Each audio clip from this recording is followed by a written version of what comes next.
This is the Work Smart Hypnosis podcast, session number 381, Misha Tuesday on Mystic Hypnosis. Welcome to the Work Smart Hypnosis podcast with Jason Linett, your professional resource for hypnosis training and outstanding business success. Here's your host, Jason Linett. Generalize. I've got to tell you, the word generalize has got to be one of my favorite words, and I mean that not necessarily in the context of the professional hypnotist who positions themselves as a generalist, where other people would say you should niche down and work on one very specific thing. Well, first of all, most of the people that you and I would know that are known for a specific niche actually will often end up working with most everything else. I will very openly say the majority of my promotion these days is either for stop smoking hypnosis or for working with entrepreneurs who have a fear of putting themselves out there. It comes around to a different flavor of imposter syndrome, a different flavor of public speaking fears. Yet still, as I say that, I'm currently working with a professional hockey player, a baseball player, a couple of weight loss clients. So clearly other things come in. And I bring up the word generalize, not in that context in terms of what and who you work with, yet it's the word generalize as it applies to how we can take our knowledge and expand it out beyond its original intention, which is the frame I'll give you for this conversation you're about to listen to with Misha Tuesday and myself. I've known Misha for a number of years now by way of the HypnoThoughts live conference, and like many of us, being best friends on Facebook, because you would not click friend unless that person was like your BFF diehard that you would do anything in the world for. And I say that, of course, for all, I believe, 4,923 of you I'm connected with on Facebook there. But it's this appreciation that he and I kind of began in a slightly similar way with an interest around magic as well as then mentalism. And it's something that by my own choices, I kind of left behind. And I will say there's a appropriate logging list as I listen to this conversation that you're about to hear with Misha as to how he has artfully blended the worlds together.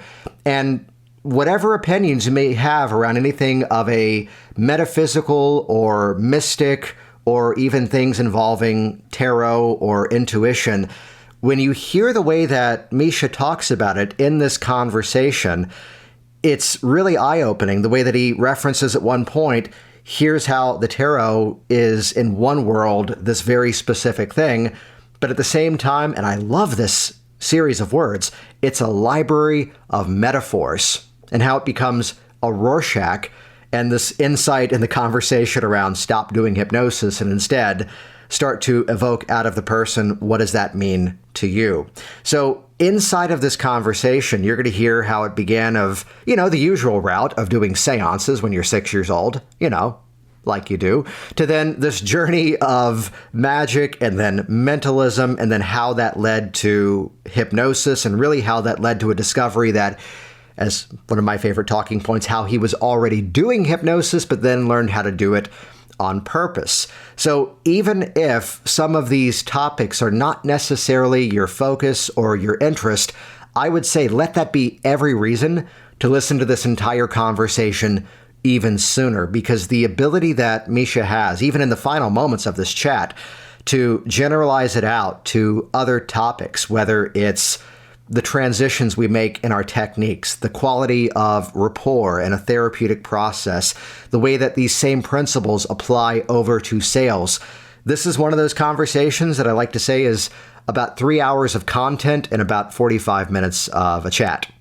This is content rich. There are several knowledge bombs inside of it, which there's a number of references and resources that we make in this conversation, including a really cool link that Misha has put together with some additional resources for you to check out. I'll make it easy for you. This is the Work Smart Hypnosis podcast. This is episode number 381. So head over to worksmarthypnosis.com/381. That will bring you over to the show notes for this specific episode. That will give you the links to check out Misha, whether it's his own website or his social media profiles, but also bring you over to that very special Work Smart link that he's put together a number of resources. And he's got his stuff figured out, because for those of you listening now, as it first releases, he's doing a post-conference workshop at HypnoThoughts Live, which we'll link to, of course, in the notes.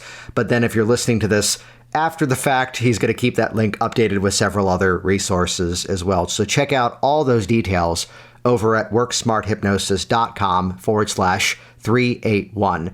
And while you're there, check out hypnoticbusinesssystems.com. There is no need to reinvent the wheel. There's no need to have to invent from scratch. As much as I would like to say business is business, what we do is clearly a wacky little category that most people don't have a lot of knowledge around.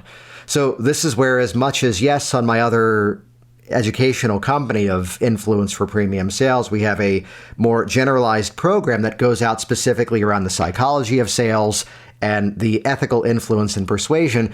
It's why still we keep up to date a program called Hypnotic Business Systems, which used to be tell you what to do, then it became show you how to do it, and now it's kind of morphed instead to become give you the assets to get up and running. And I'm now laughing as I'm realizing I'm talking about Hypnotic Business Systems on the episode here with Misha, that I believe I may have the sequence of this slightly off.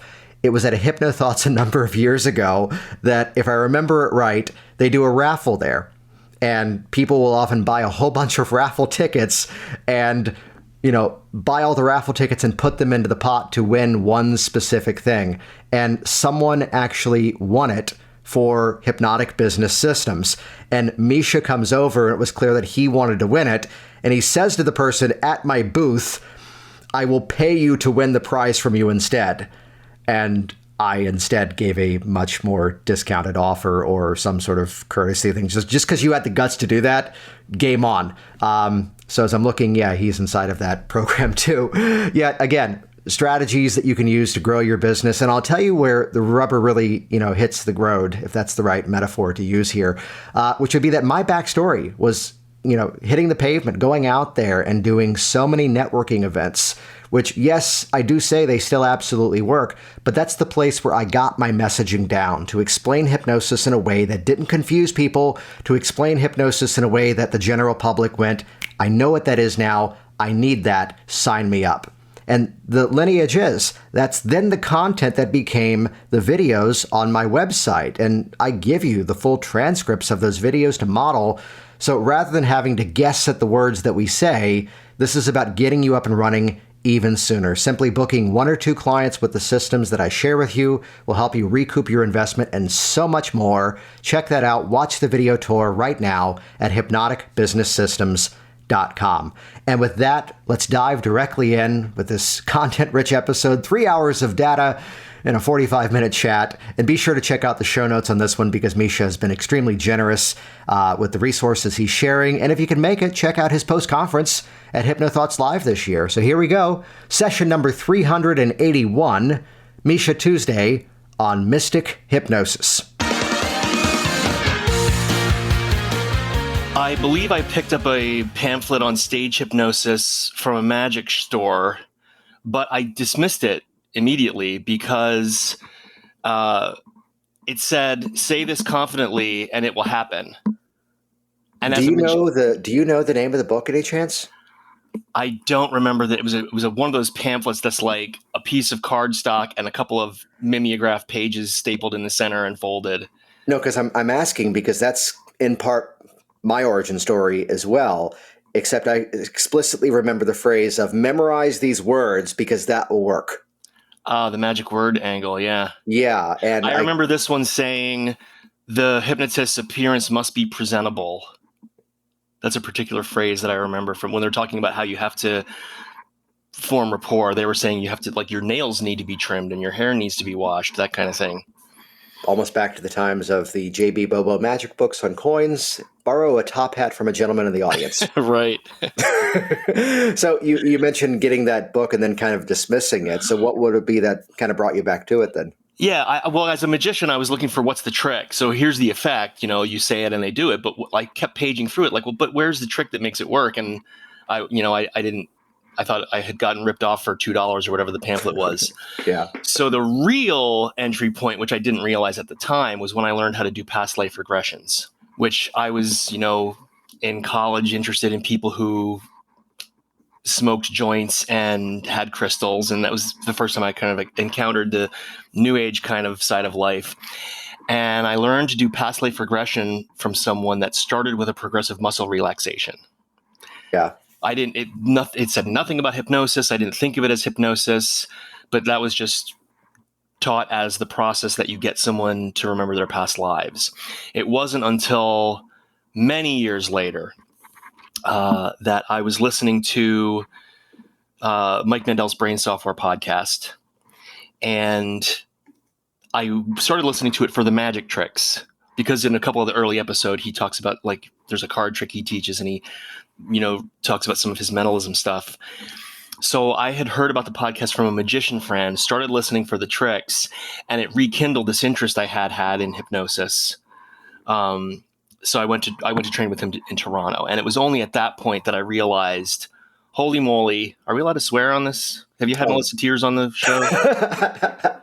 That's the sequence of asking it. Many have, yes. Okay. Well, anyhow, I went to study with him in Toronto, and that's when I realized, holy shit, this thing that I've been doing for 30 years, this past life regression, is actually a hypnotic induction. So I've been doing it for a very long time. Didn't know I was doing it until 8 years ago. Mm-hmm.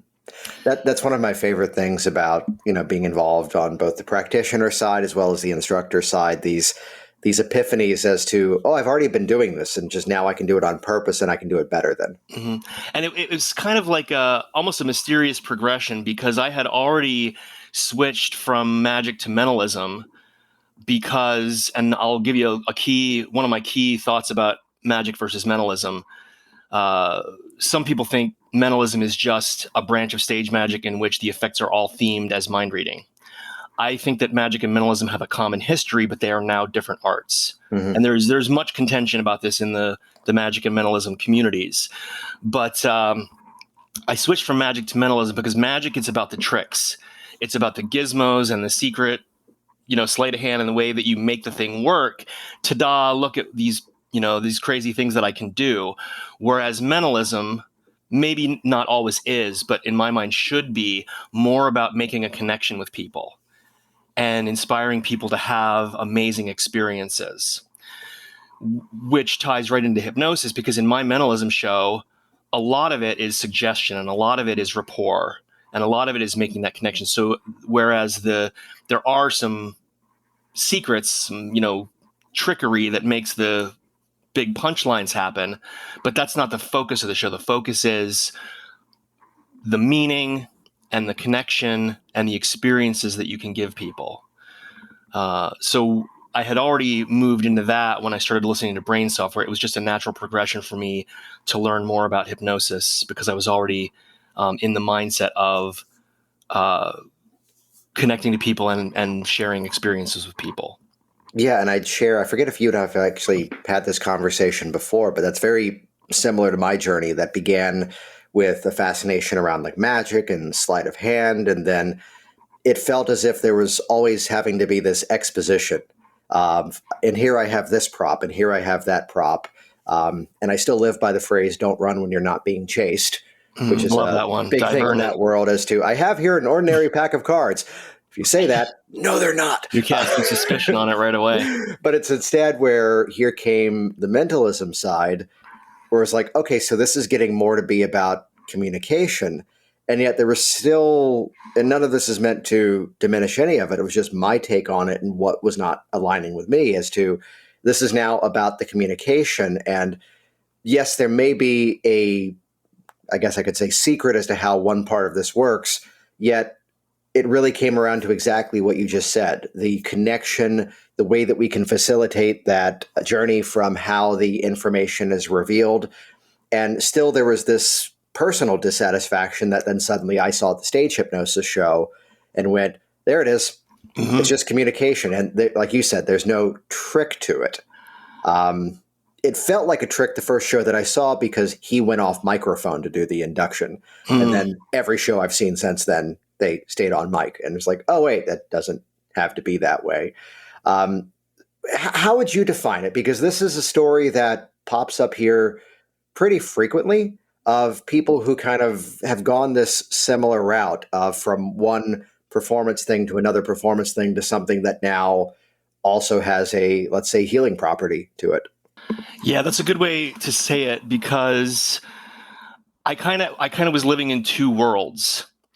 I had the magic career where I was doing tricks in front of audiences, but I also, from a very young age, have always been very mystically minded. And I should take a sidebar to say that I'm by nature very skeptical and rational.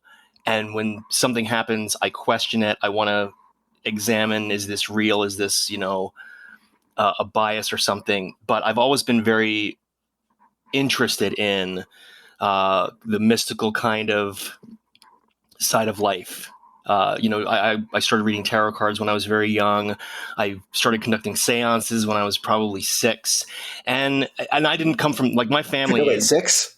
6. Awesome. Yeah, my family doesn't understand where any of this stuff came from. My family are farmers. They're, socially conservative. They're not mystically minded at all. So where did it come from? I don't know. But I kind of had these two sides that I felt were separate things. That I do this, kind of magic stuff. I'm also interested in tarot and meditation and yoga. And when I formally trained in hypnosis, that it brought everything together, because I'm like, oh, it's about consciousness, it's about experience, it's about communication. And that is why I started styling myself as the mystic hypnotist, because prior to this revelation, I was trying to keep them separate. Well, I don't want my hypnosis clients to know that I read tarot, and I don't want my tarot clients to know that, I have this other thing going on. And it was actually in a mastermind that I did with James Tripp, where he said one, as he is wont to do, said one key little thing that made me just have this aha. It is the same thing, and I've been artificially trying to keep it separate.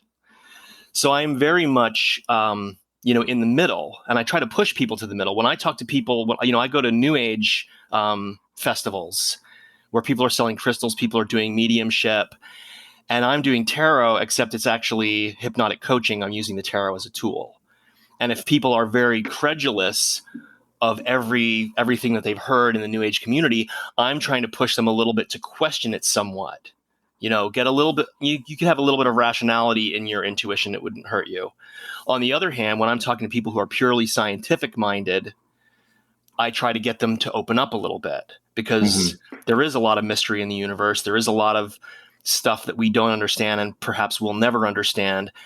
So I also am against scientism as much as I am against 100% credulity. And I should say, I'm not against science. Scientism is the idea of science as a worldview that thinks that, we've either figured everything out, or the things that we don't know, given enough time, we will figure out. This despite the fact that physicists say that, 90% of the universe must be dark matter and dark energy. That's the only way the math works. Well, what is dark matter and dark energy?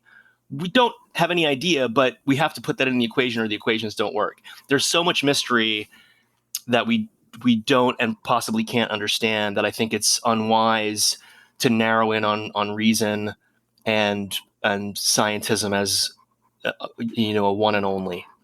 And that was a bit of a tangent, I realize. No, I love that, because, it's where, I would always say that as we work with our clients, it's in one part our responsibility to become the chameleon, because their belief systems are the ones that matter into the process.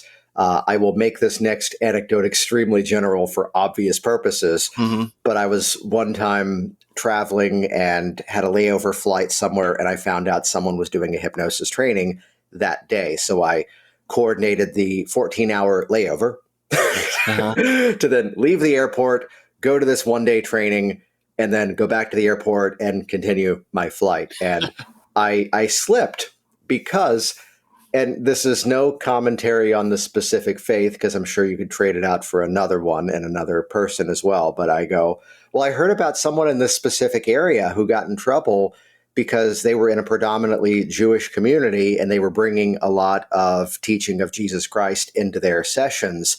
And the parents were appropriately getting upset because, one, that wasn't their belief system, and two, it's not why they brought their kid to you. And I know it was a story a number of years ago, and the person in front of me goes, and I mean, without blinking an eye, not realizing that I was telling a critical story, goes, "Oh, that was me." Like, oh dear. George Carlin reduced the 10 Commandments down to one. Thou shalt keep thy religion to thyself, and thou shalt try really hard to be loving and faithful. But I go to even my personal background, where half the family was Southern Baptist. The other half were either Russian and or Polish Jews, which right there, that's enough to be a whole book, apparently. And kind of to what you said about, this sort of polarized, either absolute this way, absolute that way. I saw the gears turn one time when I said to a friend, "You've let your atheism reach a level that might as well be another religion." Mm-hmm. It's like you're gathering at weekly meetings and discussing this, and tell me how on the surface, Eddie Izzard was the one who had the thing about disorganized religion. I can get behind that. We're together sometime. What are we talking about? But I bring mine to a place of, there's a new word that gets attached to it, of curious apathetic agnosticism, which is how can you prove either direction? And there are places where we can get to a place of absolute belief. So like, how would you kind of define then where it all comes together? Where, not necessarily the absolute one direction or the other. I can be extremely scientific, but then again, given the current research, there's a podcast episode many years ago with Greg Poljacek talking about neuroscience and research. And even he was riffing on the documentary, What the Bleep Do We Know? And saying that everything in that documentary needs to have the pre-frame of, given the current research right. Now suggests, because a couple of 100 years ago, the best research said that bloodlettings were pretty good. Mm-hmm.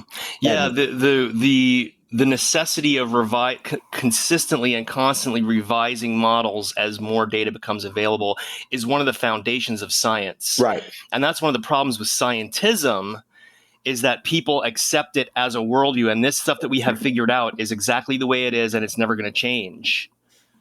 And you get frozen in a point in time. It's the same problem that I have with scriptures of any kind. People who have a holy writing that they take inflexibly as the one final eternal word of whatever being or force, that's a snapshot of a moment in time. That's a snapshot of a mystic experience. And for many of them, I think that it was a genuine mystic experience, maybe by a powerful individual or maybe by a group of people. But scriptures come from these intuitive apprehensions that people get about reality and the nature of consciousness and the nature of the universe, or even how we should treat each other. But then they write it down in the terms of that time and in that worldview. So I believe that any kind of religious sentiment, which is, I think, a human universal, it's necessary to the human condition that we have these experiences of wonder and awe and amazement at the universe. But I think when you try to write it down and say, this is the thing and that can't be changed, that's where you run into trouble. And in my show, because I call myself a mystic, my title is The Mystic Hypnotist. And so in my show, I define it as, this doesn't mean that I believe all kinds of things that you don't believe. To me, a mystic is someone who asks big questions, but doesn't get stuck on any one answer. I like that then.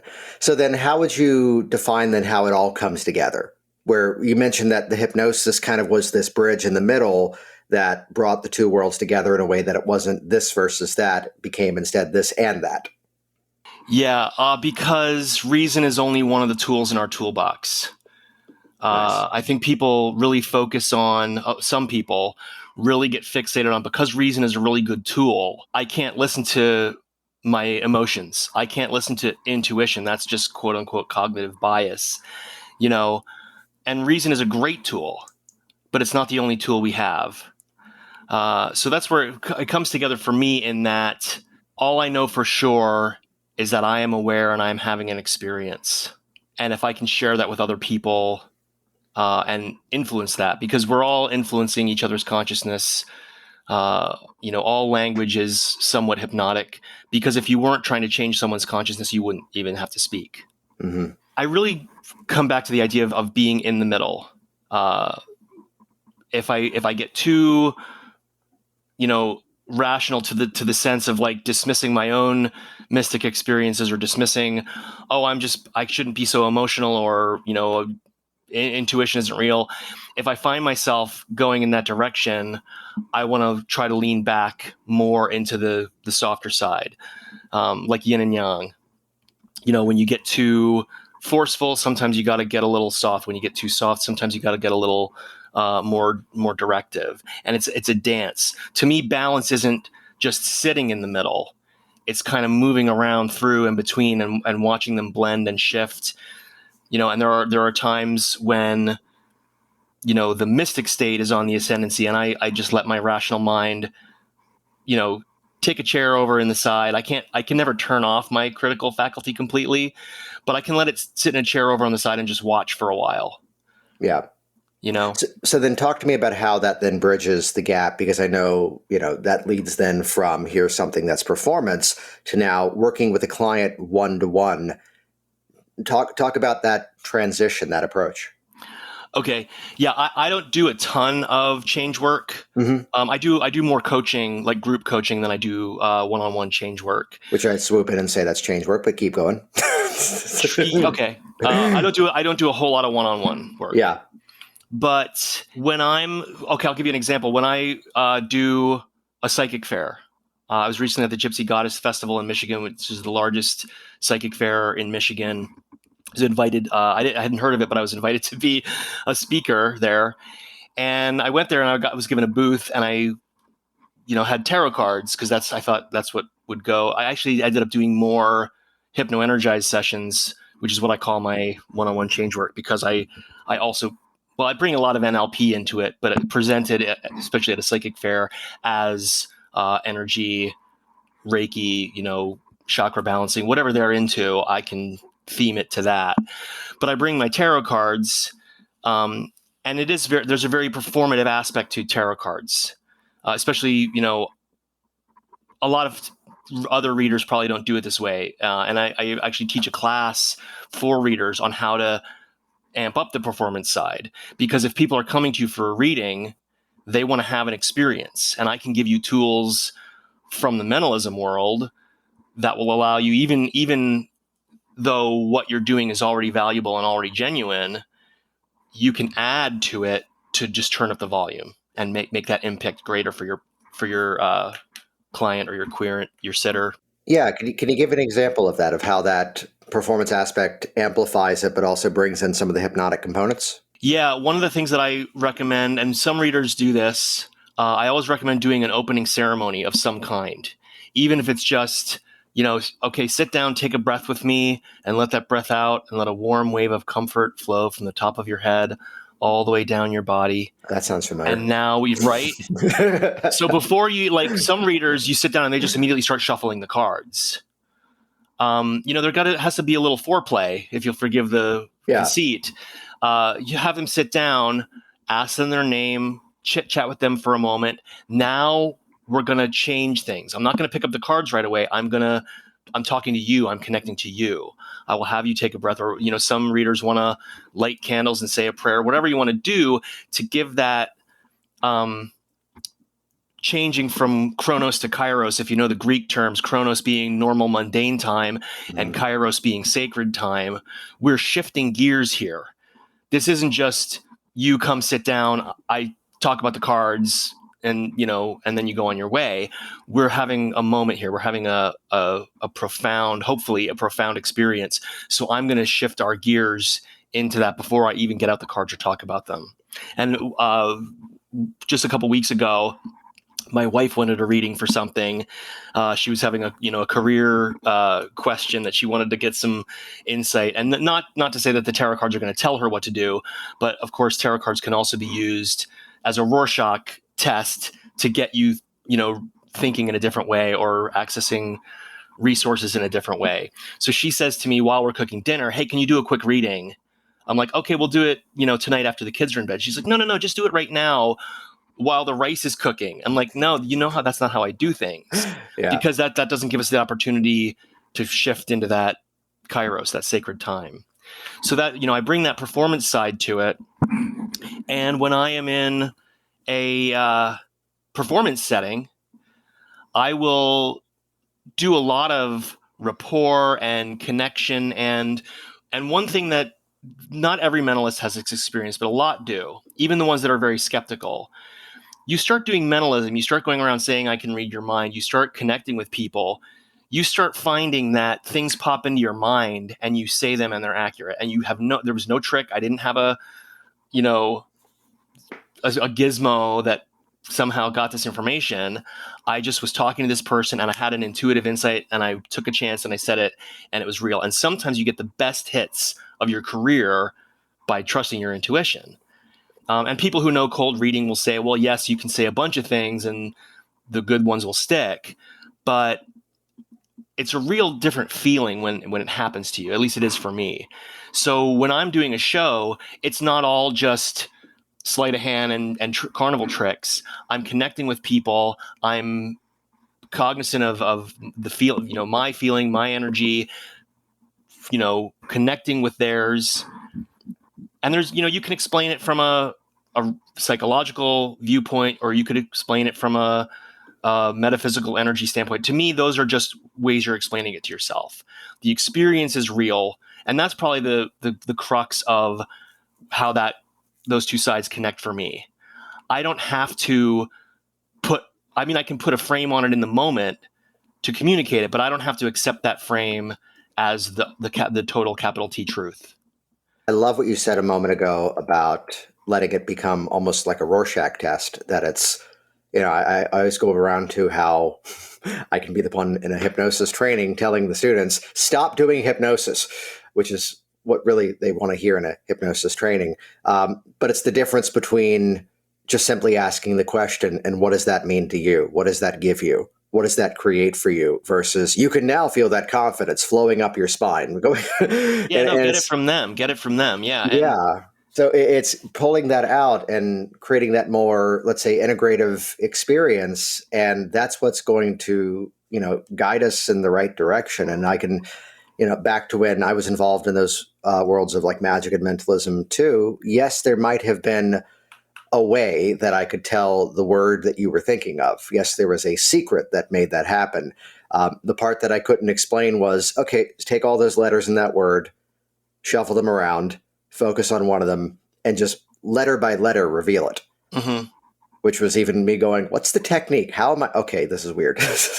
Yeah, some of the best mentalism techniques are as real as it gets. Like there's one, I can't reveal anything really in this format, right, yeah. But there's a lot of effects where it's about a process, about eliciting an experience in someone, and these kind of effects aren't 100%.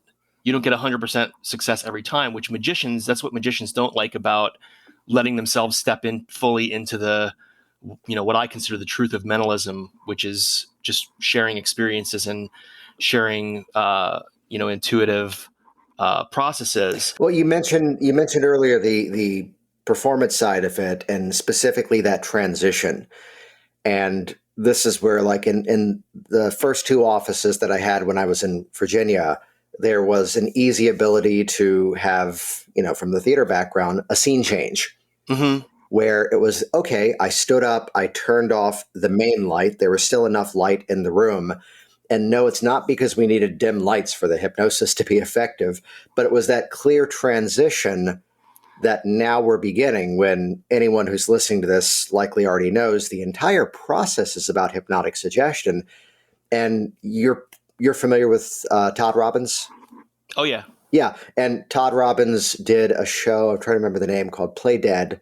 It was a seance directed by Teller from Penn and Teller. Jump in if I'm getting any of the nuances wrong. And there was one, and not to reveal the entire performance, but there was an artistry to how he would draw that line of doing the disclaimer. where basically he got away with doing the entire performance under the frame of before we get started. Mm-hmm. And there's so much that we can do by utilizing, here's where the transition occurs. Now we're beginning the hypnotic process, yet really we've been priming and framing that result ever since the beginning. And credit, of course, to, I'm always blanking on his name. Lance Baker popped into my Lance Baker, yeah. The magic of, and my version of it is, hey, do I have your permission for things to get appropriately weird today, as long as it works? Yeah. And just that little transition of clearly this is now where we're beginning. Mm-hmm. And I appreciate what you said about the, difference between if it's tarot, shuffle the cards, let's begin, versus now here's this ritual that officially begins the process. Right. Yeah. And I think that one of the best things that you can do with people is go into trance yourself. And a lot of hypnotists, a lot of trainers teach this, you go first. If you're all hyped up and a little bit nervous and trying to focus on the right words to say, and you're getting tense and you're talking, sit down and like follow this. I'm exaggerating obviously for effect, but if you have that tension and that worry about what's going to happen, that comes across non-verbally. If you sit down and see them as though they're already hypnotized, because if you did it right, by the time they get in a chair with you, they are already halfway. You see them as hypnotized, see them as the person who has the change that they want. And this is just the ritual that we're going to do to convince you of it. But I know that it's already happened. That attitude is going to get better results. And even if you look at research on talk therapy, the biggest predictor of success in like psychotherapy is the client liking the practitioner. Doesn't matter whether they use CBT or Reichian orgone therapy or Freudian analysis, Jungian. The technique they use doesn't matter. If you like your therapist and you stick with them, you're probably going to get good results. And that's one of those things that's not really explainable, because they have research on CBT and know how and why it works, and they have research on Reichian therapy, which has been largely discounted. But if someone really has a rapport with you and you use Reichian therapy, you're going to get good results, even though by the numbers it's not the most effective technique, but the numbers aren't always the important thing. And the numbers aren't the only thing. I was frantically looking in my Dropbox here for a moment because I referenced those in a talk that I did a number of years ago. One was, I think, University of Washington. One was one of the Manchester universities, Brigham Young University. But this quality of rapport in the room directly proportionate to the quality of the change that is produced. Is something that's often thrown around as going, well, they've found this. It's like, well, we actually tracked down the research. Here we go. I've got it in front of me right now, which is, be prepared. Yeah. 2001 study, Brigham Young University. Another one at 2015, similar study at Manchester University. It was the relationship between the practitioner and the client that most affected the positive impact of the outcome. Which there's two ways of looking at that. One would be a good person and you'll help people. I would say yes and. The yes and is still become world-class to the techniques that you use. And this is a phrase I have to carefully use with our community sometimes of, it's not that we're going placebo on things that don't work. It allows us to level up the placebo effect on things that have actually been proven to be effective. Yeah, and like reason, it's not the only tool in our toolbox. Rapport is important, it's vital, but it's not the only tool. You can't count on that. You can't count on placebo effect alone, but that doesn't mean that you should discount placebo effect. And I see a lot of hypnotists who feel like they need to tell their clients all the true facts about everything that they're doing.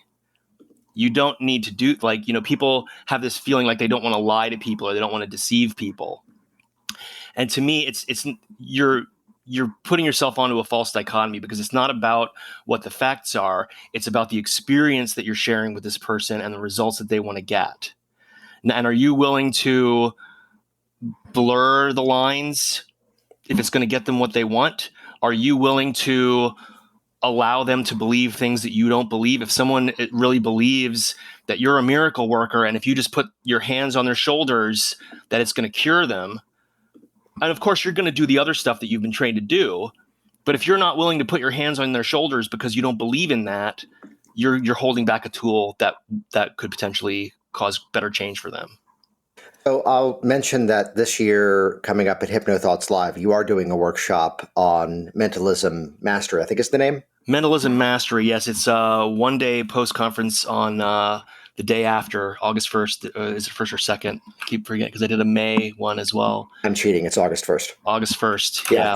On mentalism mastery, it's a full day where I talk about more of the softer side. I'm not really focusing so much on and there is some tricks to learn. There are some procedures. I don't really use a whole lot of fancy gizmos. I don't use anything electronic. I use, if you know Corinda, a lot of your listeners out there will know Corinda. I probably don't use anything in my show that Corinda didn't know about. Yeah. And I still have a great show. I could say it myself, but I also have like reviews that say my show was amazing and inspiring and whatever. So you don't need the fancy gizmos. You need to be able to connect with people. And there are also principles, the softer side, the psychological side principles that apply to more things than just mentalism. They help with hypnosis. They help with persuasion and sales. They help with any kind of interaction. If you learn how to speak people's language and connect with people, you're going to have a good time.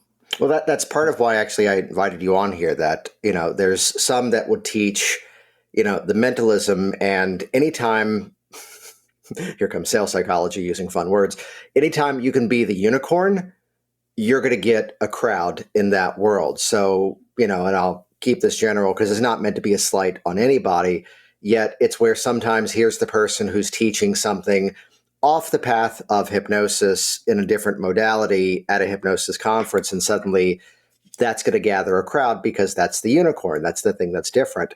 Something that I know you and I've talked about before, and I saw it when I was looking at the descriptions here, is that it's not just, here's another set of tricks you can do. It's how, now that we understand this, here's how we can then apply it to some of the work that you're already doing. Mm-hmm.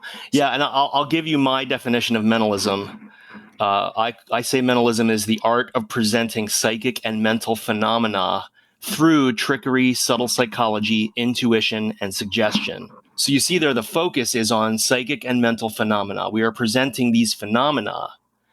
Maybe sometimes we use tricks to get there. Maybe sometimes we're using psychology to get there. Maybe sometimes we're using suggestion, or I believe genuine intuition. And these things it doesn't need to be compartmentalized. Like, well, this one I'm using a trick. This one is suggestion. They blend together. And that's what I teach, is the ability to present experiences, give people that sense of wonder.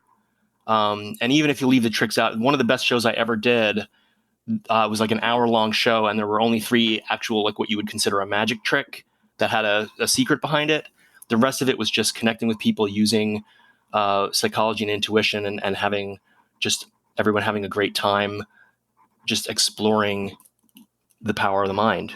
Well, I'd go to, and I'll leave the name out of this, but someone who I know who used to do something with just index cards and 3 envelopes.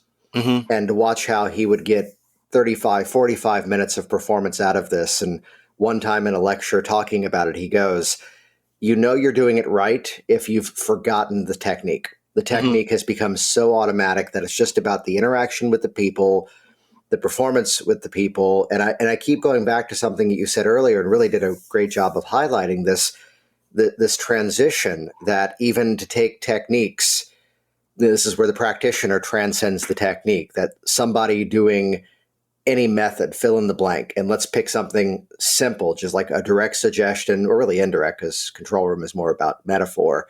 Mm-hmm. And for one person, it's just they gave control room patter. For someone else, it was suddenly this magical transition. And it's how, there's a phrase that I've let slip into my hypnotic work in the recent years, which I'm like, this is the one thing I think has made things more effective, which is the breaking of the pattern of try, fail, try, fail. Just this little interlude before I really get into the work with people sometimes around how, what would happen differently is you just go inside right now and give yourself permission to be done with the struggle, and give yourself permission to just say, I'm going to make this happen now, rather than this is another thing that might help me. This is another thing that unfortunately might not help. Instead, you open up that door yourself, and it's a way of amplifying everything that's about to happen. And I go back to even in mentalism. I have seen people in that world lecture for 20 minutes on how the revelation is made, as in to telegraph it to people who wouldn't even know. Here's the person on stage, perhaps, who has drawn something, and then you've drawn something too. And the artistry of the reveal of, hey, take a peek at it. And the audience sees the person smile, and already the audience is getting the intention that you've predicted the drawing. How close was mine to yours? And suddenly then they're going, wow, okay, well, this part's slightly different, but that's definitely it. And the audience is not being let in on the final moment of show both drawings side by side. But this slow revelation of information, which is just ramping up that expectation even further. Mm-hmm. So then bringing the worlds then together, we've kind of touched on tarot here. How would you say that becomes a useful tool to the hypnotist? Well, tarot is a very useful tool for a hypnotist, even if they don't believe in any kind of fortune telling or metaphysical whatever, because whatever else it might be, a tarot deck is a library of metaphors. Nice. There's symbolic pictures.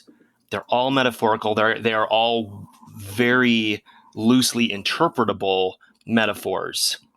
So you can directly ask somebody, what do you want? What would you, if you're using clean language, what would you like to have happen? But what do you want? We call it the magic question, but it's one of the most difficult questions to answer, especially when you're asked point blank by somebody, an authority figure looking you in the eyes. What do you want? It's pressure. If you lay out some tarot cards and say, describe what you see, you are going to learn more from that about that person in under a minute than you would through a half an hour of direct questioning. What do you want? You're going to learn what their fears are, what their struggles are, what their goals are, what they think they're capable of, what they think they're not capable of. So, and that's one of the things that directly came out of my hypnosis training that changed how I do tarot is now before I say anything about a single card, I ask the client to describe the picture. Mm-hmm. Tell me what do you notice? What stands out to you? What seems important? And they will look at the cards and they will describe, because they think they're just describing a picture, but they're really giving me a metaphor that I can use later. What's great about that is we can take what you just said and apply it to so many other different things. Mm-hmm. So this is often that mistake of someone who would look at something and go, it's either this or it's that. And instead, we can look at that and go, well, we can apply that to, here's the person who comes in and is, well, as we already mentioned, who's quoting scripture. Here's the person who's coming in. And back to Control Room, the time where someone walked into the office wearing the T-shirt with the TV show Lost on it. And there's so many things we can get from what does that mean to you? Mm-hmm. Yeah. Yeah. And, talking about religion, if people are uncomfortable with tarot cards, and I encountered this when I went to the Mid-America conference in St. Louis. And a lot of very religious people there. It's in the Bible Belt. And me just having tarot cards on my table, people were avoiding me, And I actually had a couple of people that came to my talk that said that they were a little nervous about it because of their religious upbringing, but my talk changed their minds, which I was very happy to hear. That the stuff that I do with tarot, it doesn't have to be tarot specific. If you have some fine art trading cards that has the Mona Lisa, Starry Night, the Scream, or even sci-fi cards that have, book covers on. I used to have a set of those when I was, in my 20s that I actually did readings with. Any image that is going to be rich with metaphor or symbolism can be used with, the same techniques can be used with those. It doesn't have to be tarot cards. If that's the direction you're going. Nice.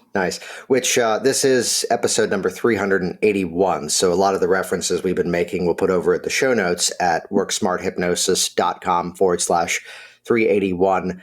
I would typically at this point ask, hey, where can people find you? But you did my favorite thing and you've already made a thing. Yeah, I did. Yeah, it's MishaTuesday.com/worksmart. And I already peeked at it, and the text is the right shade of purple. So already off to a great start here. Great. And for the people, for your listeners who are into the marketing and they're like, this episode's BS and you didn't talk about anything marketing, I did MishaTuesday.com//worksmart, because that way I know that people that come to that page listen to this podcast, and that's how they heard about me. So I know where my lead came from. Also, that means I can keep it updated, because I know we talked about HypnoThoughts. Most of the people that listen to this episode are going to be listening to it after that happened in the end of July, early August of 2022. So to those people, when they go to that page, they're not going to see me promoting HypnoThoughts. They're going to see me promoting what's current. Which is fantastic. I did that for years. The question is always, where do the people come from? On a call. Hey, how'd you find out about me? Mm-hmm. Which the beauty of that question, though, is if we look at the shape of like a sales call, typically it follows a similar route of the intake of a hypnosis process, where we're going to talk about their goals, we're going to explain what we do, and then we set a plan, which if we're meeting with the client, the set of plan is let's do the work. Yet the easiest way to transition between the let's talk about your goals and let me explain what I do is exactly that question of how'd you find out about me, which then you've got a very clean transition there. I would admit that I don't ask that question often, because I can tell already. But I do the same thing when I'm on a podcast to create something specific to that crowd. And that way I know where someone has come from. And we'll link to all this over at the show notes, again, at worksmarthypnosis.com/381. That'll redirect over to the show notes, and you'll find that link. You'll find other references and resources. This has been great. And I really appreciate how I'll tell you where this conversation could typically go, and this is not necessarily a good or a bad thing, it's just a thing, is that sometimes it's I know a few tricks, and that's a cool way to build rapport.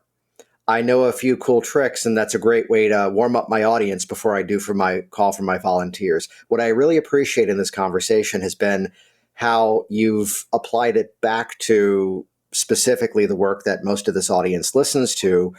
And it's part of how, you mentioned you go to the New Age conferences. It's part of why I go to so many business conferences nowadays, more so than I do hypnosis events, because it's looking for what are those nuances that I can bring back to the library of what I'm able to do with people, mm-hmm. and apply it back to the principle. And by reaching outside of the profession, becoming even more effective. And in many ways, you've done that work for the people. It's where, check out the links that Misha's got to share. Any final thoughts for the listeners out there before we wrap it up? I would say that whether or not you believe in magic, you can make it happen by choosing to connect to it. Jason Linett here once again, and as always, thank you so much for interacting with this program and sharing it in your ongoing conversations that help to elevate this entire industry. Be sure to head over to worksmarthypnosis.com/381. So you can see all the details for this week's episode. If you're listening in time to learn about the workshop that Misha is doing post-conference at HypnoThoughts Live this year, or if you're listening after the fact, he's going to keep that link active as well. And also be sure to check out hypnoticbusinesssystems.com. Model what works. Guessing sucks. Use the stuff that has been proven to be effective. And it's where inside of there, we're going to help you with passive income strategies, running group programs, and how to ethically elevate those people into more premium offers. And again, let's take the guesswork out of helping you to attract the right clients into your business. Watch the video tour. And the cool thing is, this is not recurring membership. This is not the game where you got to keep paying a monthly fee until either of us dies. That got dark. Instead, it's either single payment for lifetime access or brief installment plan for lifetime access. That way it's budget friendly. That way it's not just a digital program you still have a membership passcode to. Instead, it becomes a permanent asset for the continued growth of your hypnosis business. And if you've got questions, we've got a thriving community that's there to support you. Check it out, hypnoticbusinesssystems.com. If you're listening in time, come say hi to me at HypnoThoughts Live. Come say hi to Misha Tuesday. Come say hi to most of the people who have been on this show over the years. Thanks for listening, and I'll see you in a bit. Thanks for listening to the Work Smart Hypnosis podcast at WorkSmartHypnosis.com.